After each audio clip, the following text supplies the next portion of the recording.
Hey guys, if you're new to my channel, please subscribe and don't forget to click the notification bell to get notified about every new video. Is it like this? No. Okay. You need to put down your monitor detector first. Okay. So atmosphere testing shall be performed prior to every entry when the space is taken. So we have to do the atmosphere test before entry, and this space is taken already. So you have to check the gases and do the testing before entering the confined space. First thing. Second, after a 10 minutes ventilation period, if ventilation is necessary. So, if the ventilation is there and you have to do the ventilation, so after the ventilation, you have to do the again testing after minimum 10 minutes. You just put down the monitor, there is less oxygen, and there is kind of H2S for carbon monoxide. Then you have to start the ventilation because you have to take the gases out, right? Then you will put the ventilation pipe inside. For 10 minutes you have to wait, and after 10 minutes you have to put the tester again, because now you will get the new readings. Then after the new reading, at least hour is for permanent required confined space. So if you already got the per permanent confined space, so every hour you have to take the test. Because for working, maybe if you are doing welding, painting or sanding, due to heat and due to fumes, the oxygen level can go deficient or unrest or H2S can be produced. So every hour you have to take. More frequent is condition of suspicion warrant. If you are working in a gas company or you are working in ethanol, then it's frequent. And since they have the gas monitor all the time, so there is no required gas testing. They are checking all the time already. Okay. And if you find anything, just go outside. Monitor inform your supervisor. Verify presence of safe atmosphere. Why we are doing the testing? Verify the safe work of atmosphere, that is that is enough in a good condition that we can work. That's why we are doing the test. Test all areas of confined space, top, middle, and bottom. Why do we do top, middle, and bottom? Why? Because the H2S is heavier than the air. H2S gas is heavier than oxygen. Okay. H2S will be at the bottom. Carbon monoxide will be at the top. Methane will be at the top of carbon monoxide, and oxygen will be at the top of everything. Okay, because oxygen is not heavier than the air. Okay, atmosphere. So we have to check step by step everything. First, what we will do? We will check at the top for the oxygen level. Then we will check again for the middle for oxygen level and gases. Then we will put it down at the bottom, check oxygen, methane, H2S again for all three gases. So we have to take different ratings, each top, middle, and bottom. Methane is lighter than air, so methane will be at the top. Then carbon monoxide is the same as air, so air it will be at the middle. Then hydrogen sulfide is heavier than air, it will be at the bottom. So you only check the middle part or top part of the confined space, and you will say there is no H2S. Because it is heavier than the air, it will be at the bottom. So you have to check from all three steps. So top, middle, and bottom. Oxygen deficiency, also you have to check for the oxygen level. If it's less than 19.5%, cannot work. Okay? तो हम क्यों करते हैं ये atmosphere test? Check करने के लिए कि कौन कौन सी गैस अवेलेबल है, चेक करने के लिए कि हमारा जो काम करने का एटमॉस्फेयर है वो सही है, वो हमारे लिए मुश्किल तो नहीं बनेगी, बाद में हमें सांस लेने में तो मसला नहीं आएगा, हमें आग लगने का खदशा तो नहीं है, धमाका होने का खदशा तो नहीं है, ठीक है? इसलिए हम ये सब चेक करते हैं. तो मीथेन जो है वो हल्की होती है हवा से, तो ये सबसे ऊपर होगी. कार्बन मोनोऑक्साइड की हवा के बराबर होती है, तो ये दरमियान में होगी. हाइड्रोजन सल्फाइड जो है ये हवा से भारी होती है, तो ये सबसे नीचे होगी. तो ये तीनों गैसें हमने चेक करनी है, और उसके बाद हमने ऑक्सीजन डेफिशिएंसी भी चेक करनी है कि अगर वो 19.5% से कम है तो फिर हमें अपने साथ ब्रीदिंग ऑपरेटर लेके जाना. इस तरह हम चेक करें. ठीक है। तो सबसे पहले हमने ऊपर लाइटर कर एयर मीथेन चेक कर ली, उसके बाद थोड़ा और नीचे किया same as air carbon monoxide check कर ली, उसके बाद सबसे एंड पे heavier than air hydrogen sulphide check कर। So we have to check the confined space step by step. First, at the top we are checking for methane, at the middle we are checking for carbon monoxide, and at the bottom we are checking for H2S hydrogen sulfide. Okay, this is how we do our gas test. A test for oxygen is performed first because most combustible gases are oxygen dependent and will not provide an alternative in oxygen deficient atmospheric combustible gases are tested for next because okay. So first thing we check for the oxygen because all the testing monitoring equipment first check oxygen automatically. Okay. So when you turn on the oxygen gas monitor and in gas monitor, first of all it will check oxygen because it will make sure that oxygen is 20.9%. If it's not 20.9%, it will tell you first you need to go outside and test the air first for the oxygen. After that, you will go for the, if there is a deficient atmosphere, it will tell you and it will tell you to go outside to work it properly. Combustible gases are tested for next because the threat of fire and explosion is both immediate and more life-threatening. In most cases, the time exposure to toxic gases. So next thing it will check is combustible or flammable gases like methane and carbon monoxide. And weapon it tests for toxic gases and weapons are necessarily they are performed last. So toxic gases are which one? Carbon monoxide and H2S. So it will be done at the end when you go for the bottom area. So first we check oxygen, then we check carbon monoxide, and then we check methane, and then we check carbon monoxide and H2S. Step by step. In this order, check for oxygen content. First we have to check for oxygen. It should be between 19.5% to 23.5%. Okay. Then check for combustible gases. It should be less than 5%. LEL is what? Limited explosive limit. Okay. Then check for toxic gases. Most commonly carbon monoxide PEL is part per million 25 less than 25 parts per million. Or any other hazardous material as defined by the use of the space. If you are working with any specific hazardous material, then you have to look for the specific gas for the end users. Testing the space will be entered. Testing must be done before entering into confined space. As I said before, it should be done before getting a work permit. Testing is done only by a trained and qualified person. After this training, you are trained and qualified. Okay, so only you can do it. PM will not do it. Office boy will not do it. Okay, only you can do it. Then not all contaminants can be detected by sense or smell alone. For example, carbon monoxide, hydrogen sulfide, anything. So आपने सिर्फ अपने नाक के ऊपर नहीं रहना है. Not using only your nose. You have to check by using the gas monitor. Ventilation equipment should be running prior to testing. Prior to testing, if you're going to enter this confined space, you have to put the ventilation pipe inside for 30 minutes at least. Only after you can do the gas monitoring. Okay, so it should be done prior to the testing. Always test for three primary hazards: oxygen level, toxic, and flammable explosive gases. So all three you have to check: oxygen, flammable explosive, and toxic. Step by step. Oxygen at the top, methane at the bottom, middle, then carbon monoxide and H2S at the bottom. This is the gas monitor, but this is only for H2S. Usually, now this one is banned. Okay, now you use the yellow one. Okay, which has all. So this is only for the H2S to check if the H2S is available in the area. Okay, this one is separate for each gas. Okay, this is for H2S as well. Another one is also, this one is O2, oxygen. This one is also, middle one is also H2S, and one is carbon monoxide. So this is electronic gas detectors, okay, but this one is separate for each gas. Now this one, okay, the middle one and the left side. This will show you all the gases. Okay, this is single gas detector and multi gas detector. This one is single gas detector.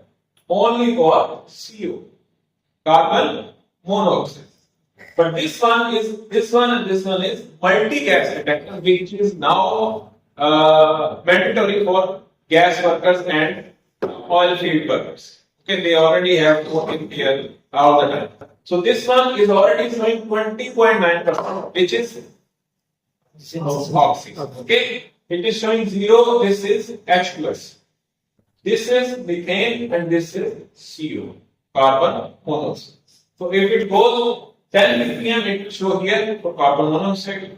It will show methane, it will show for 2 ppm. If it goes more than 5 ppm, it will show here and it will start beeping.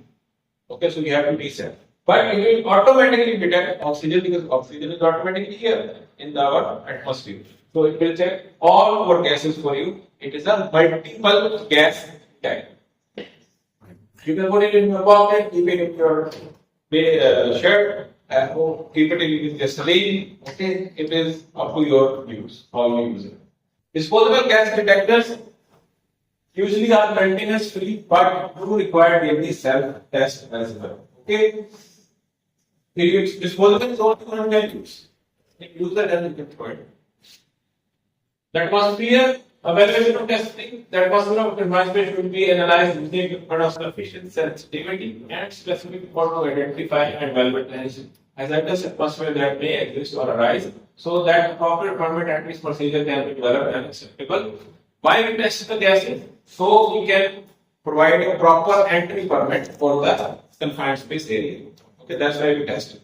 Because otherwise, if we not test, there is no work permit. People can go inside and will be dead. That's why we do the gas testing, so we can provide a proper work permit system. Entry conditions stipulated for the space evaluation and interpretation of these data and development of the entry procedure will be done by or reviewed by a technical qualified professional like your safety engineer, industrial hygienist, certified safety professional, certified marine chemist, based on evaluation of serious hazard. If you find these hazards of oxygen deficiency, oxygen enrichment, H2S is there, methane is there, carbon monoxide is there, only then you cannot enter and you will inform all the data, you will put the data in the document and you will give that data before entering. You not enter, but give all the data to these safety officers, safety managers, safety engineer, qualified personnel. So they will analyze those data and they will create a entry work permit system. For example, you are working in a new place. Okay, you never knew this confined space before. You never entered into this confined space. Now your company is dealing with this confined space, and now there is H2S available in that area, maybe more than 50, and CO is also there, maybe more than 50, and oxygen deficiency automatically is there because other gases are there. Okay, so what you will do first? They tell you as a competent person because you are getting this training. After this getting the training, you will be a competent certified person to check the gas. Now they tell you to work on this confined space, but there is no entry work of it. Before getting into this confined space, you need to have a work permit system. And for the entry of permit, you need to check the gas. And after you get the gas data, which is more than 50 ppm, 20 ppm, oxygen deficiency is there. Now then, getting your data, this safety engineer, safety professional, or chemist, or environmental engineer, they will make an entry permit of that specific confined space. Then, if there is H2S 50 ppm and work has to be done, you cannot delay the work. Then they will put that into work permit that self-contained breathing apparatus is required. Okay. Then oxygen enrichment is there, which means there is a chance of fire. Okay, then they will say no welding or grinding work inside the confined space because it is specified to that confined space. Now, okay, they will equip that work permit system with the new instructions.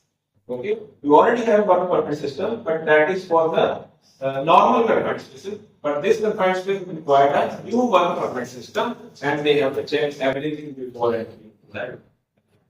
Okay ji.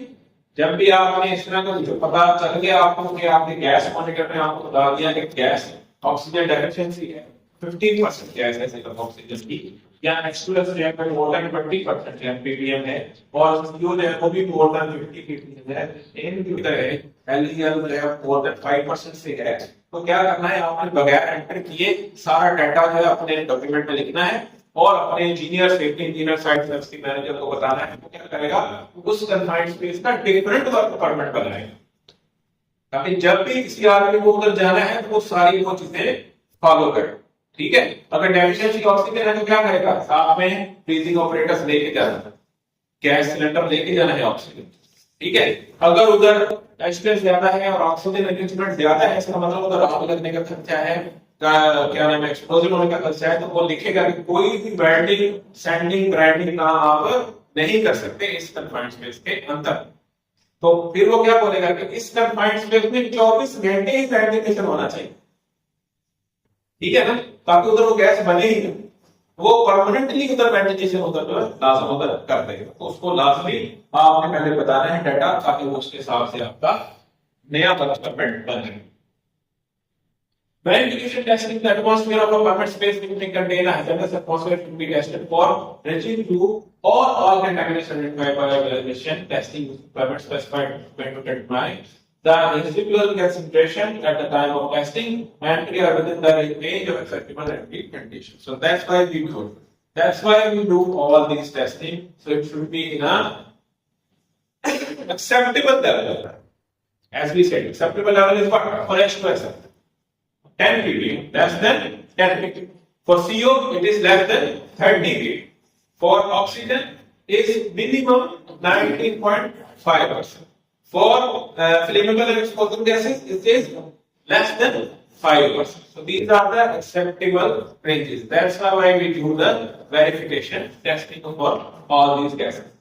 So result of testing should be recorded on the permit the space of provided adjacent to the stipulated acceptable entry condition. So when you get permit you will return the gas testing records and results. Oxygen 20.9%, H2S is less than 5 ppm, carbon monoxide is less than 10 ppm, LCL flammable gases is less than 5 ppm, less than 5%, it means now we can inform. So you have to mention all the data in the work permit when you get the work permit. Only then this work permit authorizes to approve the work permit. Okay. Duration of testing.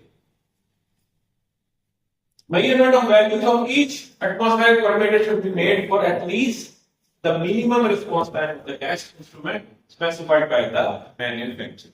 Okay, it is mentioned in the gas tester manufacturer this data sheet that how much, if you are checking for the H2S, how much time you need to check the gas, how much time you need to put the gas monitor is.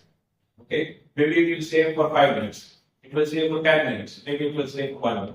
Usually it's within 1 minute it tests everything, but it's according to your different monitors. But like how much time it requires. So you have to follow the manufacturer guidelines. Check the specific time for each gas. When monitoring for entries involving a descent into atmosphere that may be stratified, the atmospheric envelope should be tested at distance of approximately 4 feet in the direction of travel and to each side. If a sampling probe is used, the entrance rate of progress should be slowed to accommodate the sampling speed and detector response. So you can use a probe as well. Okay, instead of going yourself inside the confined space to check the gas, you can send the probe inside, check the gas from the 4 feet away. Then organization CS confined space entry permit issuer authorization. All persons on the authorized list for issuing confined space permit can issue one. These persons are authorized to issue CS entry permit. So only authorized person can authorize you the entry permit. No, everybody can be with the authorized. Okay, only authorized person will approve your entry permit. And entry permit, you have tested the gas, equipment is there, all the atmosphere, the conditions are good, all the emergency equipment is there, there is a attendant, there is a supervisor, everybody has put their sign, need members, everything is there. Only then it can give you the approval. A person is recognized as CS permit issuer, confined space permit issuer, only after successful undergoing confined space training. He should go under the training first. He should take the confined space training, only then he is approved confined space permit. Okay? He is not just like any guy, any engineer or any manager as you know. He should know what kind of hazards in the confined space are, how to remove them, how to control them, or what is the emergency procedure, what is the gas testing procedure. Only then he can give you the approval. Training and competency. Only trained and certified employee shall enter possibly hazardous confined space. So your guys are getting. Okay. Now you are the certified and trained person for confined space training. You can be the entrant, you can be the supervisor, you can be the candidate for the confined space. Permit required confined space. Required elements are written program with space specific entry procedure. What kind of space it is, what kind of confined space it is, what kind of entry procedure, only it should be written in the permit. This is the first requirement. Trained and certified workers should be trained and certified, the entrant and the supervisor. Duties and responsibilities of the right entrant, he should know what are his duties and responsibilities. You guys are entering inside the confined space, you should know what kind of work you are doing. You should know what are the emergency procedures, what are the hazards, how to remove them, how to remove the control measures, everything you should know. You should get enough training before you do the entry. Duties and responsibility of attendants. The attendant who is outside, looking at it. Suppose in contact with you, know his responsibility and duties. Like what kind of duties he has to do in case of emergency. What kind of duties we have to do in case you are not calling, when you are not answering? What should he do? Should he enter that the practice? No, he should call the emergency services as soon as possible. Then duties and responsibility of entry supervisor. Supervisor will do all the responsibilities and checklist. He will see what kind of equipment you have, what kind of precautions you have taken. Do you know all the emergency method procedure? Do you attendant knows all these responsibilities? Work permit is there. Confined space entry work permit is there. Risk assessment you already followed, and statement you already followed. So standard of procedure should be followed. Obtaining the permit, arranging all required equipment which are safe, maintained, and inspected. Gas testing done by AGP with calibrated detector and record. So, getting the permit, monthly after completing all the procedure and requirements, arranging all required equipment which are safe, maintained, and inspected. All the equipment you are going to use should be safe, maintained, and tested and inspected by the third party. Gas testing done by AGP. What is AGP? Approved gas tester. Now you are approved gas tester. Okay. After you, but not now. Now you are doing confined space safety. There is a approved gas tester course. Okay, you can get that after you get the training. I gave the training in last week. 2 Canadians from Canada. So gave them online training. So now they are the approved gas testing tester with calibrated detector and record. So your testing monitor should be also calibrated and third party inspected. Maybe it is marked